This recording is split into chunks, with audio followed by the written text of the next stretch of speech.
kyovudde olaba tutuuse ekiseera nga ebibuuzo byonna abizzeemu tetukyasobola kukola ki kumuddamu.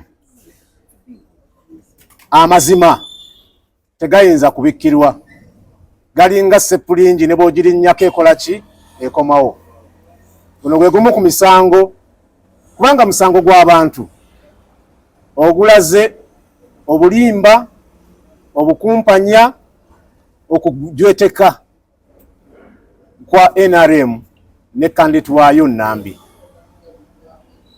nti obujulizi bwonna bwe yaleeta mu kkooti tulaze ensi yonna nti bwali bufumbefumbe. Kusooka nga tuyita mu yennyini, kuba ebisinga yagambye tabimanyi, ekigambo tabimanyi kyeyadde akulembeza, naye n'atujuliza nti ababimanyi beba abajulizi bange ne ba agenti ne bajja okwogera ku nsonga ezo. Twatuuse ku ba agents be, baatugamba nti be balina obujulizi, nabo mwabalabye nti abamu balemeddwa n'okujja mu kkooti. N'olwaleero be tusabye era mulabye looya we aganye okola ki ogenda maaso n'obujulizi bwaffe. Kiraga ki nti Counsel Nalukoola engeri etumazeeko ebbanga ettono ensonga zazizzeemu. Ekisooka si kituufu nti theory nti kugereesa bw'oleeta numbers mu kkooti, kubanga obulu numbers twalaze ensi yonna ne calculator ng'eri mu maaso ga Nambi ne bwe tukuwa obulu bonna percentage y'abantu yajja okulonda ku polling stations 14 n'abala calculator nti era abatawangula. Kati bwe tutuuse mu bujulizi obulala bwe yeekwasa nti waaliyo ggulu y'abalonzi aleese kansala yali akola emirimu gye nga kansala, ndowooza obwo nabwo obujulizi buganye okuyingira mu kkooti. So tukakasa tutambula bulungi. Ekyokugamba nti kijunguludde obujulizi bwaffe siraago bajunguludde. Ekibadde mu kkooti ti amazima gavuddeyo bulungi n'obulimba ne bwerambika. Era kkooti ndowooza naye ekirabye ani yawangula akalulu ke Kawempe North mu mazima n'obwenkanya nga ye Honorable. Yes. Chemba balumiriza nti mwamugulirira ni balance bete munnamuwa. Ekituufu ekiri mu mata eno nti mbaddemu abajulizi ababiri abalaga ensi eno weetuuse. Ekintu ekyo tulina okyetegereza. Tulina abantu asobola okutunula mu kamera maaso g'omulamuzi ne yeekaza. Of course yabadde atuuyana. Omuntu n'atunula mu kamera ne yeekaza n'agamba nti yali mu buwambe okubuulira ba lawyers nti baali bamuwambye. Obujulizi bwe yatuwa nti bamuwamba bamukakokola obujulizi, kale ate yakikyusizza nti ffe twamuwamba. Kuba yatuuka n'okwegaana mu kkooti wano obujulizi ate bwe yakola ki yasayininga. Amazima ge mbadde njogerako geego. Amazima agaliwo nti abajulizi ababiri baatuwa obujulizi, naye nga bwe bababuulidde bali mu kutiisibwatiisibwa nti n'okufuluma kkooti baali tebamanyi oba bali mirembe. Ffenna tumanyi ani atiisatiisa. Ffenna tumanyi munnayuganda ani gwayinza okutya ng'ayogedde ku mazima gano ag'ebyokulonda. Ndowooza kino tutakirwako era kiddeyo mu kkooti y'abantu. Kati yayingidde dde omusango guno okusala oba ddala ffe twawamba oba nedda. Ate ffe tuwewaddeyo feesi zonna. Bwe tuba nga tuli bawambi bagende mu maaso batunone. Naye twamubuuzizza nti yali mu buwambe nga ofiisi gy'olimu eri mabega wa Wandegea Police Station. N'omuntu awambira nga looya awambira omuntu emabega wa poliisi, omuntu oyo n'alemererwa, ogenda okuba endulu eri poliisi nti bamuwambye, naye ate abeera muzibu nnyo. Ndowooza ezo ensonga ziri very clear. Tetwalina nsonga lwaki tuwamba abajulizi. Kuba abajulizi be tulina bonna tubaleese mu kkooti, n'abamu bo bennyini be baganye okukola ki ba cross examininga. Tulowooza tutambula bulungi, ensonga zonna tuzitaddeyo mu kkooti era tukakasa eggwanga ligenda kulaba era n'okukakasa Honorable Counsel Nalukoola yawangula akalulu ka Kawempe North. Counsel Uganda ajja tuwa oluzungu side one. Counsel Uganda ajja tuwa or English. Musoke mweyongereko eri kansa afune wamira. Kasa tunula eno woti. Mweno kamera yamakati aha. Oh, yes. okay. Counsel, some witnesses, one witness has pinned you as lawyers and your client to have bribed him, and he's now demanding for his balance. So thank you very much, first of all, members of the media, because anything to do with the expression of the will of the people is of public importance. I also want to remind you that it's not the lawyers on trial here. So as lawyers, we owe not so many explanations, because whatever Hajat Nambi came for in court, the law places an obligation on whoever comes to court to prove her case. So Honorable Hajat Nambi came with so many allegations, and we expected her witnesses to help her, because as you also, we had a full day on Honorable Nambi, and she didn't know anything, she could not explain anything, and her excuses were, my witnesses told me, and they are coming here. When we had the witnesses in court, none of the witnesses who was even alleging that people were bribing them on behalf of Honorable Nalukoola could even account for where Nalukoola was on that day. None of the witnesses could prove to court that even if they received the money, which is also false, that Nalukoola had knowledge, had consented and approved to that. Even this witness like Maumbe, who claims to have been abducted, even when we asked him and he said Nalukoola, for example, gave money to Ntale, we asked him where did he give him the money from, he said I don't know. How much was it? I don't know. Then how can you come to court to give evidence when you don't know? And I will tell you that the respondent, Honorable Nalukoola, has less work to do. Even if Nalukoola said, I deny, and he did not bring any witness, the legal obligation to prove rests on Hajat Nambi. And I want to confirm that from our assessment as lawyers, she has not done that. You also be aware that they had initially asked for a number of witnesses from our side who had sworn affidavits in support of Honorable Nalukoola. Now, after only one witness, that was the super witness, Honorable Nabakoza, the lawyer discovered that he had nothing else to dig for. Because when you look at the petitioner's lawyer, he's spending a lot of time on English and legalese. You see the message was sent this way, was sent the other side. They brought a witness who alleged to have taken the photos. We demonstrated to court that that witness is a fraud. She was a member of a WhatsApp group which was created by Honorable Nabakoza, and she picked these photos from the WhatsApp group. You remember yesterday, we even had to stop court, saying that she goes to bring the phone. When she came back after 3 hours, that the phone had been taken by the husband. We all know mobile phones are moved with. Yeah, isn't it? Is there a landline which takes photos? So would you even believe that a normal person, an adult, would leave a phone home, then come, then you go? It will cease being a mobile phone. Excuse me. Nambi's bring me cough.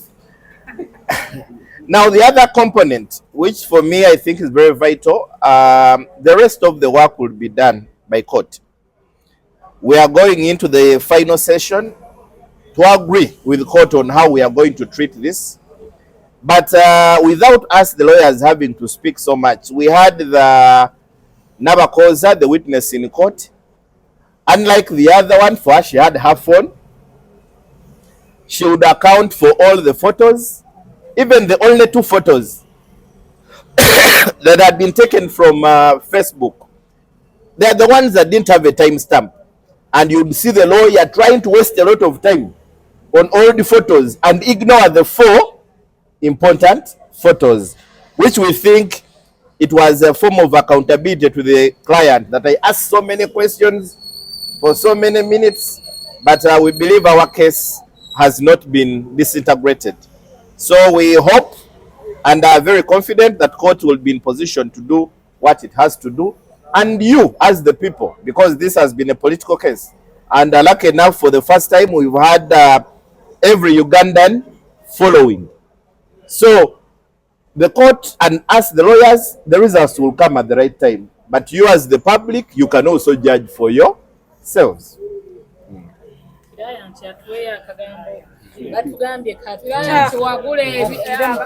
Abalonzi nowa n'abakoza sente agulira abakadde ebintu n'ebirala ekyo kyogerako kyo katadde wala.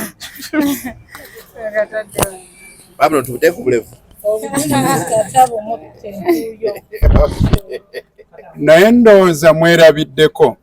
Waliwo omwogezi omu yagamba nti kyangu okubba eŋŋoma, naye ekizibu wogenda gikubira wattu.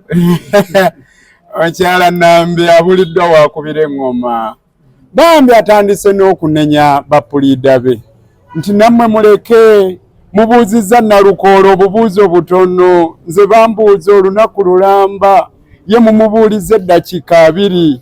Bambi babadde batema ku nkalajje. Mukimanyi mbu nkaaye ng'omususanze. Era n'omala obuuzi oyo looyawe gwe bayita Kalule Ahmed oyo, Nalukoola yaani? Ayinza okugamba Nalukoola mpologoma, oba ayinza okugamba Nalukoola tsunami, okitegeera? Kale nabwe ekityo tewali kibadde, ensonga muziwulira ze banjwetekako, bagamba okulemesa abalonzi okubanga balonda, kyokka ng'ate na campaigninga nga mperereza obululu. Gw'omaze okuperereza ofuna obululu ate n'ogaana abalonzi okulonda ng'ate gwasinga amaanyi n'ettutumu. Ne bagamba okugulirira. Naye teriiyo n'omu bw'ati gwe baali baleese agamba nti nze nali muwaddeko essente zonna. Ye ngamba wazaaki ng'abalonzi bampa n'essente nze okusobola okutambuza kampeyini. Ne bagamba okukampeyinga ku lunaku lw'okulonda.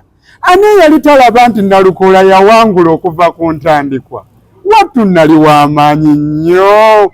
Omugezi yenna okuggyako oyo ayosaamu oba alya emmere etayokya, ye yali ayinza okulowooza nti Nambi yali asobola okuwangula akalulu. Olwo lwaki nandibadde ate enkampeyiniga ku lunaku lw'okulonda? Ku lunaku lw'okulonda nali mu kulya so nga mpita omwo neeyagala bweyagazi nze mu nguudo, ng'ate abazzi b'emisango batujjojjobya. Kale ennaku eyo weewuunya. Nabwe ekyo tewali nsonga yonna gy'olaba ereeteddwa. Abajulizi baffe basigadde nga bayimiridde nga bali solidi, ebigambo ne babyogera bulungi, era ne bano ne batuuka n'okuba nga balemereddwa okwongerayo kubanga be baswala wattu. Omanyi mbabuulira, omulimba alina okwogera bingi, kuba ekyobulimba era olina kuleeta bulimba bulala okiyimirizeewo. Olaba ne bano bakasobeza abaweerya obujulizi ne bajja nene ewaffe, era nabo tebagambyeko wadde n'aka nti Nalukoola alina omutawaana gwe yakola. Tusigadde tuli balungi. Nambi mukwano, olabye ennaku wattu. Ate balansi owuliddeyo agamba yenna nti Nalukoola alina kyamubanja. Njagala okyogere mu nnamawulire ggwe nga ne banno bakulaba wano. Be bamanyi bye baakola eyo bagende babanje abo be baakolera bwe baba balina bye baakola. What Counsel English? What do you say?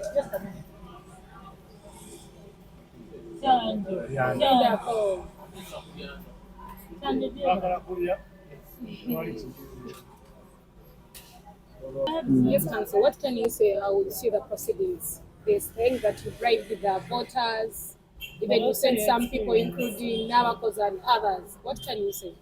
Thank God that you have had the occasion of listening to the testimonies of Nambi, the petitioner. You have as well heard from our witnesses. And indeed, one can tell comfortably, without fear of contradiction, that indeed Nambi has failed miserably to make her case. The onus is not on us to prove the allegations or claims set out in the petition. He who alleges must prove. It's Nambi to prove. Like I have already alluded that there is a certain public speaker who stated that it is easy to steal a drum, but where will you drum it from? Nambi's laboring and futility to prove that indeed she would win.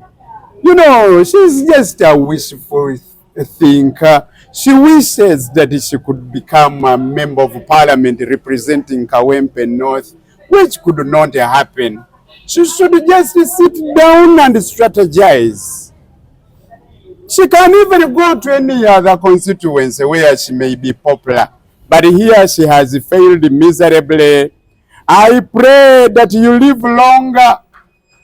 I pray that the judge will have the opportunity to analyze, examine what we have already put on record from our side.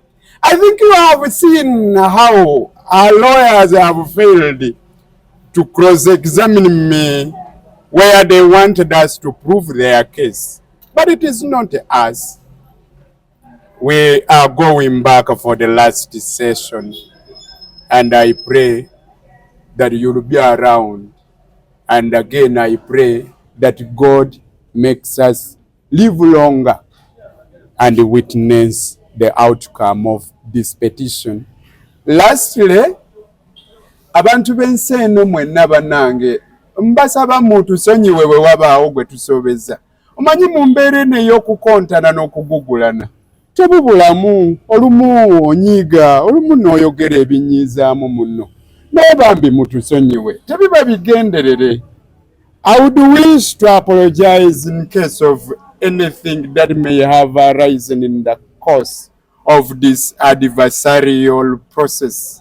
Sincerely, it was not intended. If any person was annoyed in any way, kindly find a place in your heart and forgive us in case of anything that went wrong. I thank you.